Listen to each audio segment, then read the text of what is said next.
হয়েছে অমর একুশে বইমেলা। বিকেলে এর উদ্বোধন করেছেন প্রধান উপদেষ্টা ডক্টর মোহাম্মদ ইউনূস।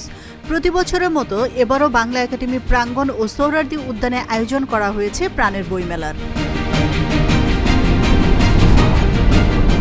বাংলা একাডেমিতে ফ্যাসিস্টদের দোসর ঢুকে পড়েছে মন্তব্য সংস্কৃতি উপদেষ্টা মোস্তফা সরোয়ার ফারুকের। পুরো একাডেমি স্থবির, তাই বাংলা একাডেমির জন্য একটি সংস্কার কমিটি করা হবে। সকালে ঢাকা বিশ্ববিদ্যালয়ে জাতীয় কবিতা উৎসবে এই মন্তব্য করেন তিনি।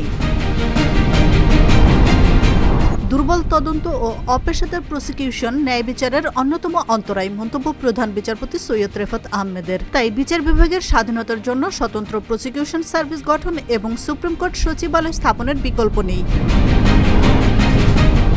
শেখ মুজিবুর রহমানের প্রতিষ্ঠিত স্বৈরতন্ত্র তার মেয়ে শেখ হাসিনার মাধ্যমে ফিরে আসে মন্তব্য সংবিধান সংস্কার কমিশনের প্রধান ডক্টর আলী রিয়াজের। আজ centre for democracy and good governance আয়োজিত সুশাসন ও গণতন্ত্র বিষয়ক সেমিনারে এই মন্তব্য করেন তিনি। কুমিল্লায় যৌথ বাহিনীর অভিযানে বেসামরিক ব্যক্তির মৃত্যুর ঘটনায় দুঃখ প্রকাশ করেছে আইএসপিআর।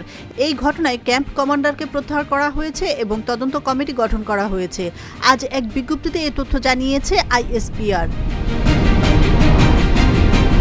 আওয়ামী লীগ সরকারের আমলের মতো বর্তমানেও বিচার বহির্ভূত হত্যাকাণ্ড হলে জাতি হতাশ হবে মন্তব্য বিএনপির সিনিয়র যুগ্ম মহাসচিব রুহুল কবির রিজভীর। আজ রাজধানীর নয়াপল্টনে ঠিকানা বাংলাদেশের কেন্দ্রীয় আহ্বায়ক কমিটির পরিচিত সভায় এসব কথা বলেন তিনি।